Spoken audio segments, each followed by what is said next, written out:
वहीं उत्तराखंड सरकार कांवड़ मेले में हरिद्वार आने वाले कांवड़ियों का भव्य स्वागत करेगी। कांवड़ यात्रा पर हरिद्वार आने वाले शिव भक्तों पर हेलीकॉप्टर से पुष्प वर्षा की जाएगी। सीएम धामी ने हरिद्वार में आला अधिकारियों के साथ मीटिंग कर कांवड़ मेले की तैयारियों की समीक्षा की है।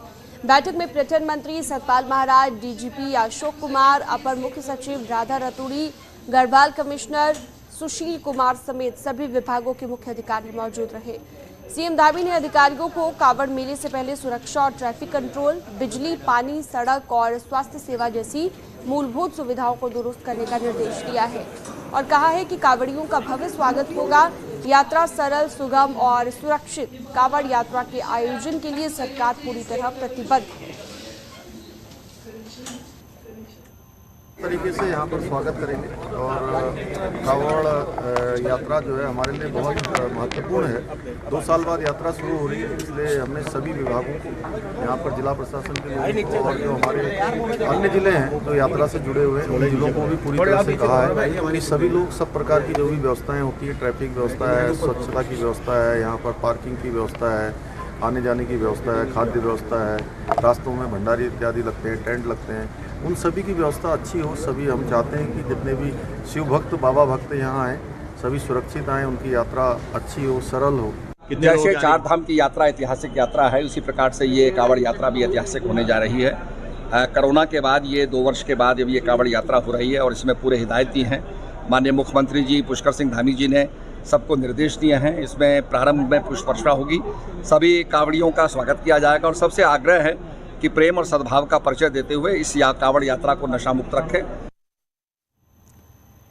मुख्यमंत्री पुष्कर सिंह धामी ने रुड़की में ड्रोन बनाने वाली कंपनी का उद्घाटन किया। इस दौरान सीएम धामी ने कहा कि पीएम मोदी के नेतृत्व में मेक इन इंडिया के तहत देश हर क्षेत्र में आगे बढ़ रहा है। सीएम धामी ने यह भी कहा कि ड्रोन की टेक्नोलॉजी से हमारे राज्य को काफी फायदा होगा, क्योंकि ड्रोन की मदद से आपदा के वक्त राहत बचाव का काम तेजी से होगा, जिससे और सहूलियत मिलेगी।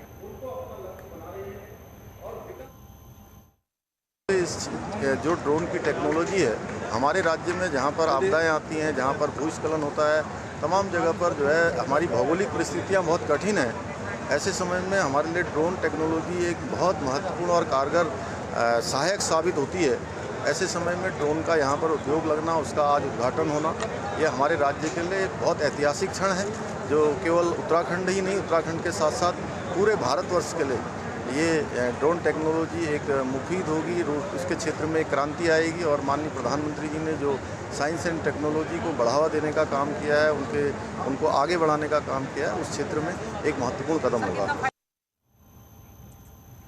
और चलिए आगे बढ़ते हैं। श्रीनगर विधानसभा क्षेत्र के 2 नेताओं का झगड़ा प्रदेश में कांग्रेस और बीजेपी का झगड़ा बन चुका है। दरअसल एक तरफ तो कांग्रेस के पूर्व प्रदेश अध्यक्ष गणेश गोदियाल है, तो दूसरी तरफ कैबिनेट मंत्री धन सिंह रावत, और दोनों नेताओं पर करप्शन के आरोपों ने राजनीति को गरमा दिया है। मंत्री धन सिंह रावत और कांग्रेस के पूर्व प्रदेश अध्यक्ष गणेश गोदियाल के बीच जंग छिड़ी है। दोनों ने एक दूसरे के खिलाफ चुनाव लड़ा और अब लड़ाई करप्शन के आरोपों की है। बद्री केदार मंदिर समिति के जो आरोप पूर्व अध्यक्ष गणेश गोदियाल पर लगे हैं, मंत्री धन सिंह रावत ने उसकी जांच करवाने के लिए मुख्य सचिव को कहा है। उसी का पलटवार करने के लिए शुक्रवार को गणेश गोदियाल ने प्रेस कॉन्फ्रेंस की। गोदियाल ने सीएम धामी से मांग की है कि मेरे और धन सिंह रावत पर लगे करप्शन के आरोपों की हाईकोर्ट के सिटिंग जज से एसआईटी जांच कराएं। इतना ही नहीं, गणेश गोदियाल ने कोऑपरेटिव नर्सिंग भर्ती में घोटाले के नए आरोप भी लगाए और मुख्यमंत्री के घर के बाहर धरने की बात करते हुए 1 हफ्ते में जांच कराने की बात कही। मेरी मांग ये है कि जांच हो, मेरी भी जांच हो। और एक बात और कह रहा हूं, मैं इस व्यक्ति के खिलाफ कोर्ट जा रहा हूं, क्योंकि अगर ये जांच नहीं करेंगे तो वहां तो जांच हो। अगर मैंने गलत किया है तो मुझे सजा मिलनी चाहिए, समाज को संदेश जाना चाहिए, जनता के बीच संदेश जाना चाहिए। लेकिन मेरे जांच के साथ साथ दूसरे की भी जांच करिए भाई, जिन पर आरोप है उनकी जांच करिए। ये तो नहीं होगा कि आप सत्ता में हैं तो उनकी जांच नहीं होगी, दूसरे विपक्ष में हैं तो उनकी जांच होगी। करप्शन के आरोपों पर कांग्रेस प्रदेश अध्यक्ष करण माहरा और पूर्व सीएम हरीश रावत ने भी मंत्री धन सिंह रावत पर सवाल उठाए। आरोपों पर मंत्री धन सिंह रावत की तरफ से तो कोई सफाई नहीं आई, लेकिन पौड़ी जिले के लैंसडाउन से बीजेपी विधायक दिलीप रावत ने कहा, राजनीतिक और धार्मिक मामले में जांच अलग अलग बात है, इसलिए इस पर राजनीति नहीं होनी चाहिए। देखिए, मेरी तो व्यक्तिगत राय है कि धार्मिक स्थानों में किसी राजनीतिक व्यक्ति को जिम्मेदारी नहीं देनी चाहिए, ये मेरी व्यक्तिगत राय है। और निश्चित रूप से अगर बीकेटीसी में अगर कोई बद्रीनाथ समिति में कोई घोटाला हुआ है तो उसकी जांच समक्ष लोगों के सामने आनी चाहिए, क्योंकि धर्म का मामला है, आस्था का मामला है और इसमें किसी प्रकार की गंदगी बर्दाश्त नहीं की जानी चाहिए। बीजेपी और कांग्रेस के दो बड़े नेताओं की ये राजनीतिक लड़ाई श्रीनगर विधानसभा की है और गणेश गोदियाल और धन सिंह रावत पर करप्शन के आरोपों ने प्रदेश बीजेपी और कांग्रेस को आमने सामने ला खड़ा किया है। दीपांकर भट्ट, न्यूज़ 18, देहरादून।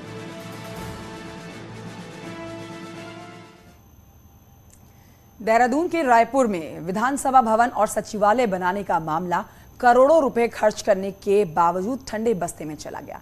इसे आर्थिक कारण कहें या फिर सियासी मजबूरी, फरवरी 2020 के बाद ये फाइल करीब बंद कर दी गई। देहरादून के रायपुर क्षेत्र में विधानसभा भवन और सचिवालय बनाने के लिए 2012 में 60 हेक्टेयर वन भूमि का चयन किया गया।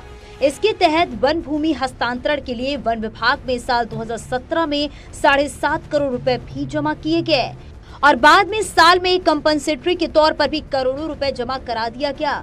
मामला अब इसमें आने वाली एलिफेंट कॉरिडोर की जमीन को लेकर फंसा हुआ है, लेकिन इसके लिए 15 करोड़ की राशि जमा की जानी है, जिसकी फाइल पिछले 2 सालों से अटकी पड़ी है। इसमें ऐसा है कि इसमें जो इन प्रिंसिपल अप्रूवल है, जिसको सैद्धांतिक स्वीकृति बोलते हैं, लगभग 60 हेक्टेयर का ये प्रस्ताव है। सैद्धांतिक स्वीकृति भारत सरकार से इसमें मिल चुकी है। कुछ शर्तों का अनुपालन अभी होना शेष है, जिसमें विशेष करके जो वाइल्ड लाइफ का मिटिगेशन प्लान था उसका 15 करोड़ 70 लाख के आसपास जमा होना है और जैसे ही ये कंसर्न डिपार्टमेंट द्वारा जमा कर दिया जाएगा तो इसको आगे बढ़ाया जाएगा और फिर भारत सरकार इसमें विधिवत स्वीकृति जारी करेगी। राजधानी देहरादून का मौजूदा विधानसभा भवन कभी विकास भवन हुआ करता था, लिहाजा यहां आज भी कई दिक्कतें पेश आती हैं।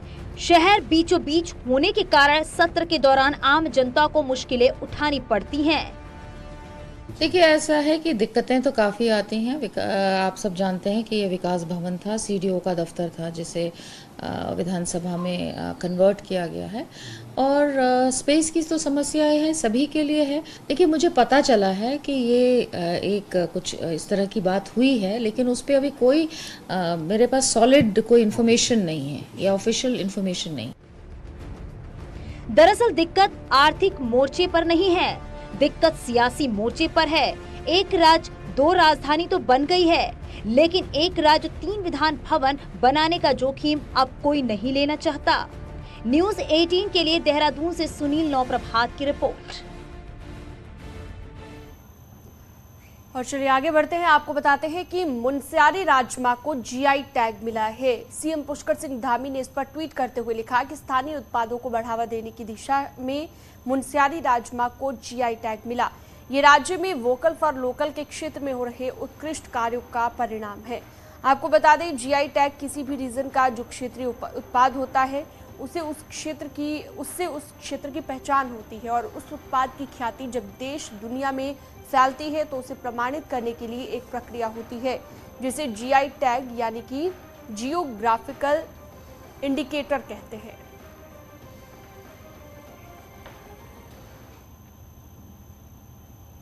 और अब आपको बताते हैं कि उत्तराखंड